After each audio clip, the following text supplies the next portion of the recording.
14 साल से लेके और 28 साल का उम्र, अगर इसको वो संभाल ले और संवार ले तो ये दुनिया में जो चाहेगा जैसे चाहेगा अपने बूते प्राप्त कर सकता है। लेकिन यही 14 से लेके 28 साल के उम्र में आप डाटा पूरे विश्व का निकाल लीजिए, युवा सबसे ज्यादा बर्बाद हो रहा है।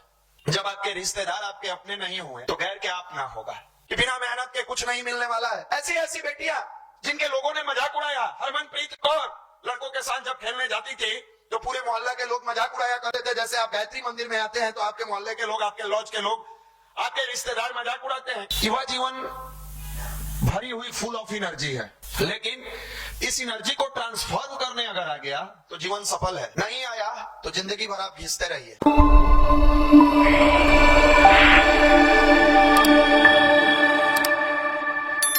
अभी बताया जा रहा था युवा का वर्तमान जीवन कैसा है।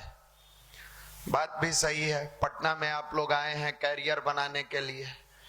कैरियर बनाने के नाम पर पता नहीं क्या क्या बना रहे हैं। कुछ लोग रील्स बना रहा है, कुछ लोग वीडियो बना रहा है, कुछ लोगों को देखिए तो अलग दुनिया में जी रहा है। सच्चाई यह है कि अगर आप ईमानदारी से मन लगाकर गायत्री की साधना करते हुए 8 से 10 घंटा पढ़ेंगे, आपको आगे बढ़ने से कोई नहीं रोक सकता है। कहा जाता है ना, सत्य को परेशान किया जा सकता है, पराजित करने की मद्दा किसी में नहीं है। वैसे ही मेहनत थोड़े दिन के लिए बादल में छुप सकता है। जैसे सूर्य कुछ देर के लिए छुप गए बादल में, छठ के बाद लोगों को लगा बरसात आ गया, फिर अभी देखिए। युवा जीवन भरी हुई फुल ऑफ एनर्जी है, लेकिन इस एनर्जी को ट्रांसफॉर्म करने अगर आ गया तो जीवन सफल है। नहीं आया तो जिंदगी भर आप घिसते रहिए। 14 साल से लेके और 28 साल का, खास करके 10 साल ही रहता है, 14 साल से 24 साल, लेकिन हम 4 साल और बढ़ाकर आपको बता रहे हैं। 14 साल से लेके और 28 साल का उम्र, युवा के अंदर जो पावर होता है, जो इमोशंस होता है, जो भाव होता है, जो एनर्जी होता है, जो क्वालिटी होता है, अगर इसको वो संभाल ले और संवार ले तो ये दुनिया में जो चाहेगा जैसे चाहेगा अपने बूते प्राप्त कर सकता है। लेकिन यही 14 से लेके 28 साल के उम्र में आप डाटा पूरे विश्व का निकाल लीजिए, युवा सबसे ज्यादा बर्बाद हो रहा है, सबसे अधिक बर्बाद हो रहा है। अभी देखिए बिहार में चुनाव का माहौल है, कई युवा पटना नहीं आया है। क्यों नहीं आया है? भैया लोग मिल गए हैं, भैया के साथ है जाना है। सबका अपना अपना पार्टी है, अपने मनो अनुकूल उस पार्टी को जिताना है। हर व्यक्ति जिता रहा है। थोड़ा देर के लिए मान लीजिए कि आप एक्स नामक, हम किसी पार्टी का नाम नहीं लेंगे, आप भी नहीं लीजिएगा, यहां भगवान की जगह है, सबके लिए है। XYZ आपकी पार्टी एक्स है, जीत गई, क्या आपका गरीबी दूर हो जाएगा? बहुत जो उछल रहे हैं, क्या आपकी गरीबी दूर हो जाएगी? लेकिन उस एक्स पार्टी के चलते गलती से आपको दुर्घटनाग्रस्त हो गए, कहीं रैली में गए, भीड़ में हटाते में, साइड करते में, या आगे जिंदाबाद जिंदाबाद करते में उस भीड़ के गाड़ी का कोई चक्का चढ़ गया, कोई घटना दुर्घटना हो गई, भगवान न करे कभी किसी के बच्चे के साथ ऐसा हो, क्या आपको वो पार्टी वाला हॉस्पिटल में भर्ती कराएगा? गलती से घटना दुर्घटना थोड़े बड़े लेवल पर चला गया और वो कोई XYZ पार्टी में जाने वाला बच्चा अपना शरीर त्याग दिया, छोड़ दिया, क्या उसके परिवार के माँ बाप की दाल रोटी का वो ठिका लेगा? सिंपैथी बस लोग कुछ देर के लिए जाते हैं। जब आपके रिश्तेदार आपके अपने नहीं हुए तो गैर क्या अपना होगा? कभी नहीं होगा, ये बात याद रखिएगा। तब आप करें क्या इस उम्र में? बेरोजगारी भी आलम पर है, चरम पर है बेरोजगारी। हम करें तो क्या करें? वैकेंसी आएगा तभी नौकरी मिलेगी, नहीं वैकेंसी आया तो हमारा जीवन बर्बाद हो जाएगा। नहीं, आप कभी घूमकर एक बार देश दुनिया को देखिए। एक सेव वाले की कहानी हमने सुनाया था, अब एक भूजा वाले की कहानी सुनाते हैं। इसलिए नहीं कह रहे हैं कि आप भूजा बेचिएगा, इसलिए कह रहे हैं कि लोग जीते हैं कैसे। और अभी तो हमारी बेटियां वर्ल्ड कप जीती है, आप सबने देखा, क्रांति गौड़ का नाम आपने सुना होगा, नहीं सुने हैं आप लोग? सुने हैं? क्रांति गौड़ का थोड़ा सा देख लीजिएगा घर कैसा है, किस परिवार से आती है। रेणुका सिंह के बारे में पढ़ लीजिएगा, बच्ची थी, पिता का देहांत हो गया। ऐसे ऐसे श्री चरनी के बारे में पढ़िएगा।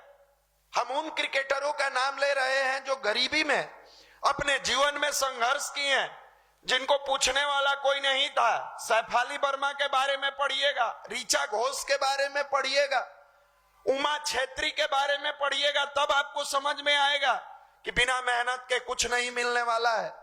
ऐसी ऐसी बेटियां जिनके लोगों ने मजाक उड़ाया। हरमनप्रीत कौर लड़कों के साथ जब खेलने जाती थी तो पूरे मोहल्ला के लोग मजाक उड़ाया करते थे। जैसे आप गायत्री मंदिर में आते हैं तो आपके मोहल्ले के लोग, आपके लॉज के लोग, आपके रिश्तेदार मजाक उड़ाते हैं, कहां जा रहा है, लॉज में बैठो, गांजा पियो, नशा करो, अश्लील वीडियो देखो, लड़कियों पर फप्तियां कसो, छेड़खानी करो, कोई बोलने वाला नहीं है।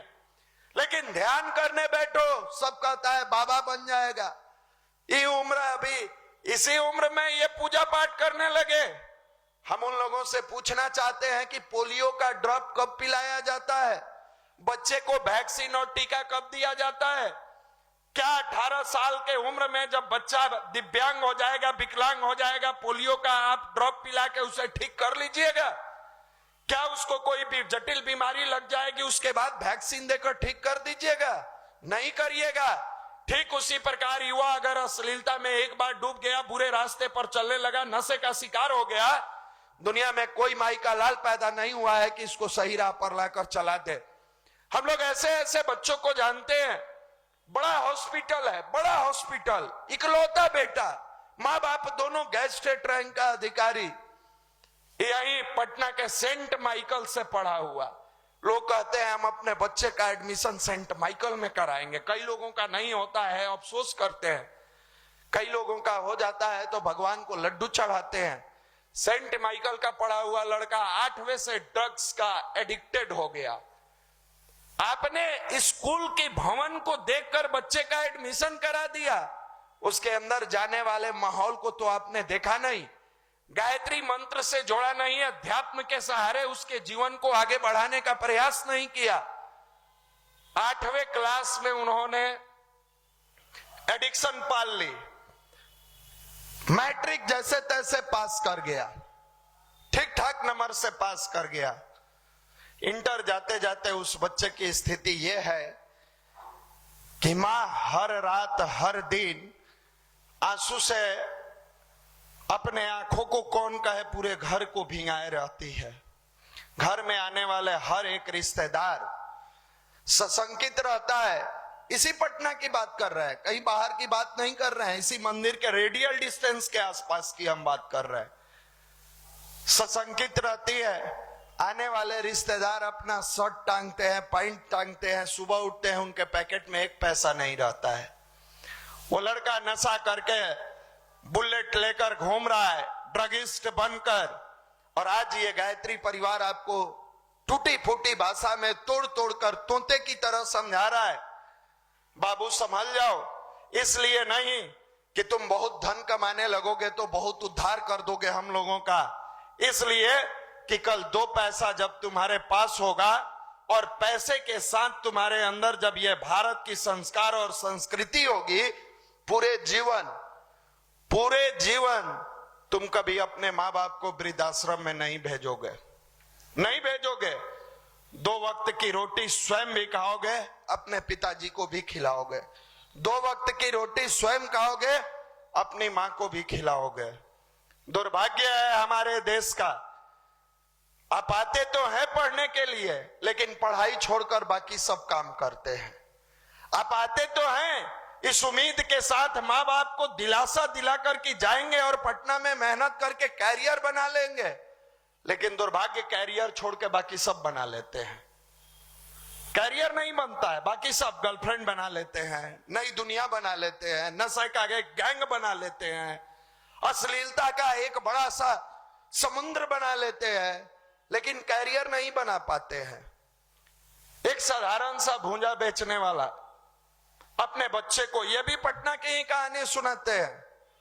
सोचिए भूंजा बेचने वाले को कितना पैसा आता होगा, कितना आता होगा?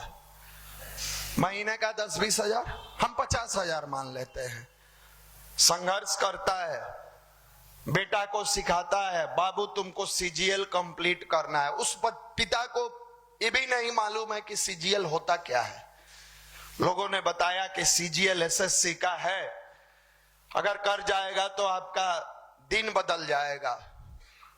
सीजीएल डाल डाल के वो पिता रात दिन मेहनत करता है, उस छोटे से दुकान में अपने दुकान भी चलाता है, रात में सो जाता है, बच्चे को लॉज में रखता है, लाइब्रेरी में।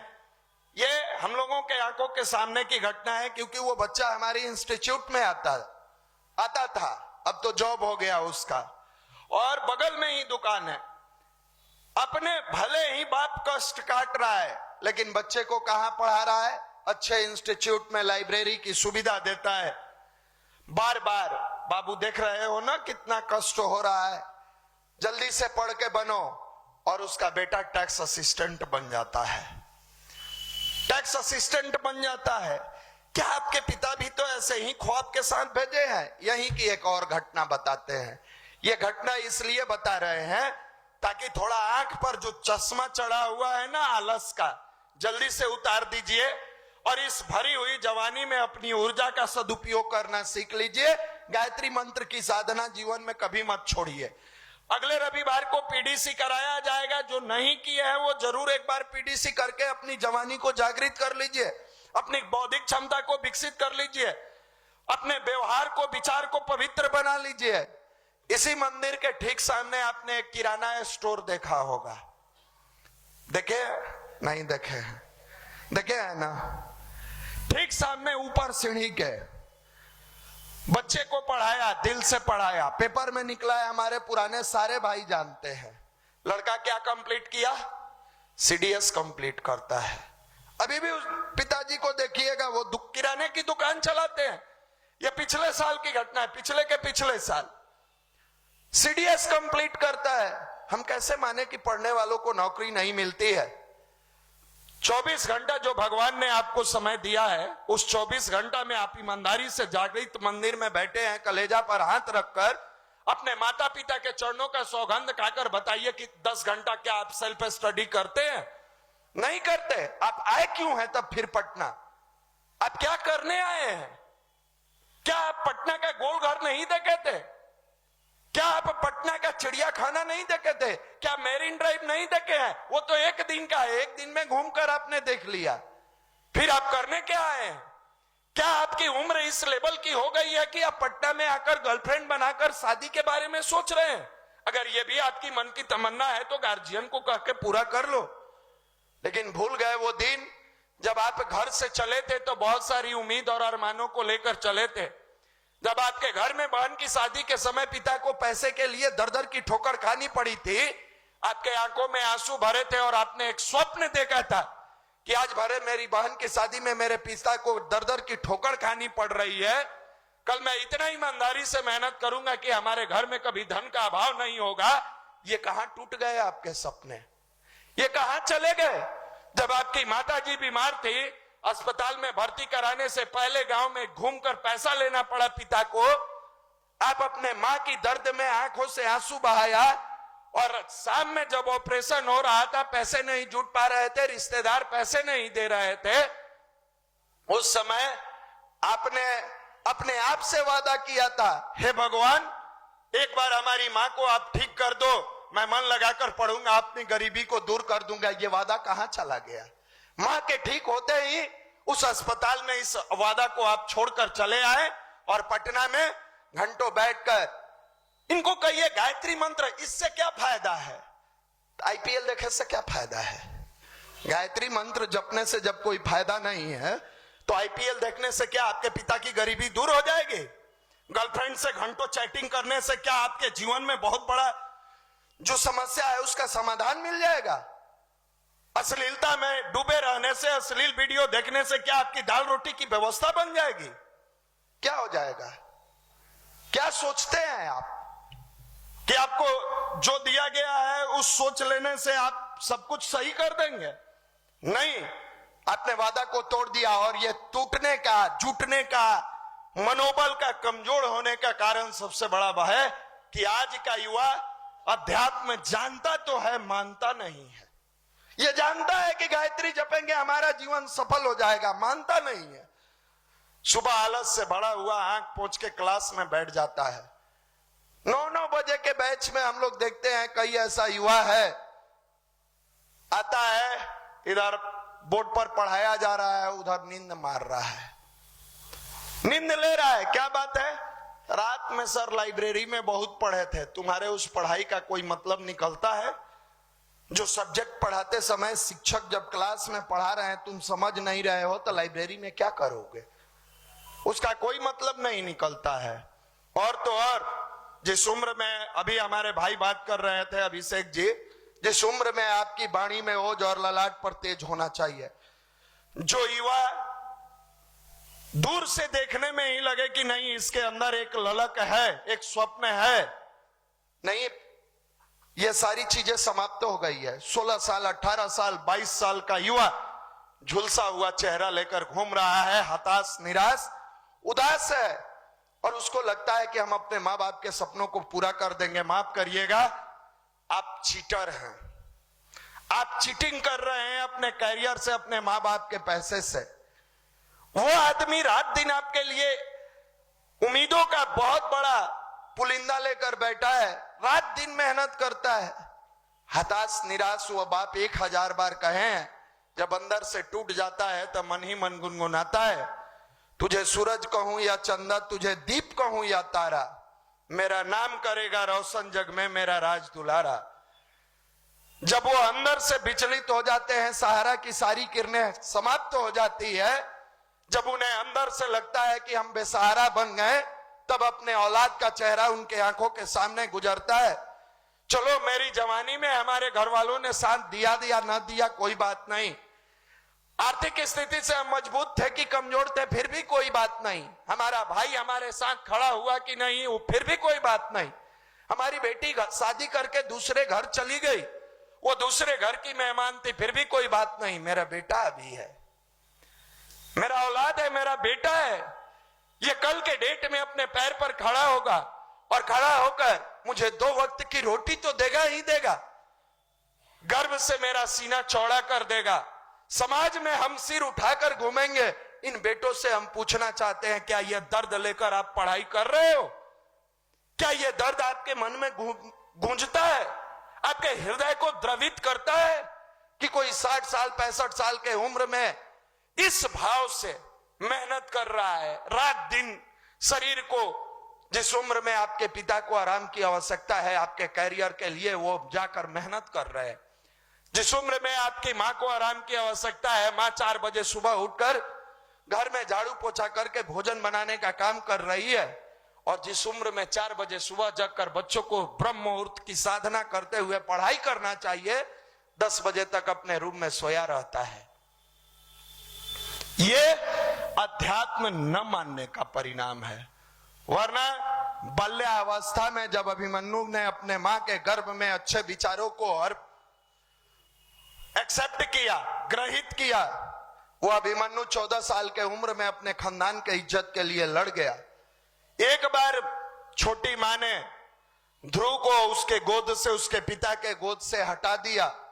ध्रुव रोता रोता अपनी मां के पास गया, मां छोटी मां मुझे पापा के गोद से हटा दी, मैं क्या करूं? मां समझाती है, पिता के गोद से आज न कल तुम्हें उतर जाना है, परम पिता के गोद में बैठना सीखो। ध्रुव पूछता है, मां कैसे होगा? सिखाती है, ध्यान के माध्यम से होगा, मेडिटेशन के माध्यम से होगा। बाल्यावस्था में ही ध्रुव उस चीजों को एक्सेप्ट करता है और ईश्वर को मजबूर होना पड़ता है। हम उस राष्ट्र में जन्म लिए हैं जहां हमारे यहां संस्कृति से संस्कार का निर्माण होता है, शिक्षा से संस्कार का निर्माण नहीं होता है। जहां पवित्रता हमारे विचारों में होती थी, व्यवहार में कुशलता होती थी। आज दुर्भाग्य है कि ना हमारे पास शिक्षा रह गया, ना संस्कार रह गया, दोनों चला गया। शिक्षा थोड़ा कम भी होता, अगर हम संस्कारवान होते तो रोटी दाल का अभाव नहीं होता, नहीं होता। लेकिन आज दोनों चला गया। शिक्षा के नाम पर न जाने किस तरह के आप लोग अलग तरीके का माहौल बनाए हुए हैं। और अगर प्रश्न उठाकर किसी विद्यार्थी से 4 प्रश्न पूछ दो, उसके अंदर वाइब्रेशन शुरू हो जाता है, भूकंप आ जाता है। कौन सी शिक्षा हासिल कर रहे हैं? यहीं पर पीडीसी काम करता है। पीडीसी कोई टॉपिक नहीं है, सब्जेक्ट नहीं है, इमोशंस है।